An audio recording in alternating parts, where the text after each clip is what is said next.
ایک دفعہ کا ذکر ہے، ایک چھوٹے سے گاؤں میں ہادی نامی ایک نوجوان رہتا تھا۔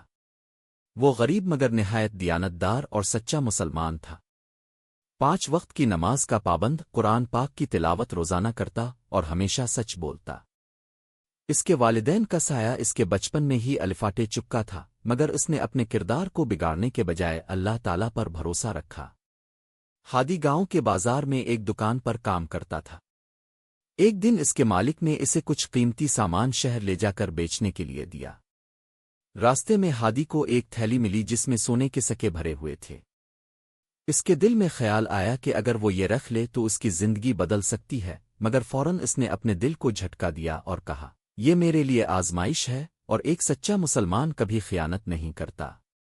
وہ تھیلی لے کر قریبی مسجد کے امام کے پاس گیا اور انہیں سارا واقعہ سنایا۔ امام صاحب نے مسجد میں اعلان کروایا۔ کچھ دیر بعد ایک بزرگ شخص روتے ہوئے آیا اور بتایا کہ یہ تھیلی اس کی ہے جو اس کے بیٹے کی شادی کے لیے جمع کی گئی تھی۔ بزرگ نے ہادی کو دعائیں دیں اور امام صاحب نے پورے گاؤں کے سامنے ہادی کی ایمانداری کی تعریف کی۔ کچھ دن بعد اسی بزرگ شخص نے ہادی کو اپنی دکان پر کام کرنے کی پیشکش کی اور کچھ ہی عرصے میں ہادی نے اپنے اچھے اخلاق اور دیانت سے سب کا دل جیت لیا۔ وقت کے ساتھ ہادی ایک کامیاب تاجر بن گیا، مگر اس نے کبھی غرور نہیں کیا۔ وہ ہمیشہ کہتا، سچ بولنا اور امانت داری ہی ایک مسلمان کا اصل زیور ہے۔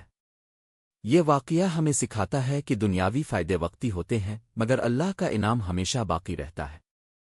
سچائی، دیانت داری اور اللہ پر یقین ہی وہ خوبیاں ہیں جو انسان کو دنیا اور آخرت دونوں میں کامیاب بناتی ہے۔